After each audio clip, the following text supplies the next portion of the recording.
Roo's Kite-tastrophy is certainly very sweet because I love Roo, and I also didn't know how they would resolve this problem. This is the second segment of the third episode of My Friends Tigger and Pooh, and Roo calls for the Super Sleuth team because his kite is stuck up a tree, and they all try different things. Tigger tries jumping, Pooh Bear tries climbing, but none of them can quite grasp onto the kite, and I genuinely didn't know what they were going to do to get the kite down, and I won't spoil it, but I will say that it had a lovely message about accepting help.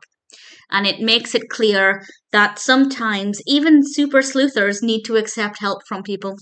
And I think that that's a really lovely message, particularly for young children, as a lot of young children are determined to do things themselves because when you're learning new skills it's exciting, it feels amazing when you can do something on your own.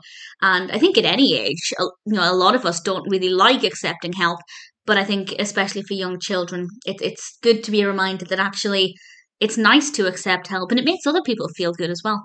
So definitely a nice message and a nice little narrative too. I really love Roo, and Lumpy looked adorable as well. Lumpy is in this, and it's definitely not too bad. The animation isn't as bright and vivid as I often would like it to be because a lot of the time the characters are in the shadow, they're in the shade of a tree. So half of the screen is often not as bright as the rest of it. And one of the things I think is great about this is the bright, vivid colours. I'm not complaining, it's not a big deal, just more of an observation than anything else. But other than that, I thought it was pretty good, great pacing, really well done. And as I said, I didn't know how they were going to resolve this or how they could get the kite down. So I was keen to find out.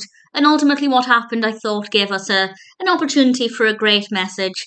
So ultimately, no complaints from me. Roo's Kite-tastrophy is definitely pretty sweet.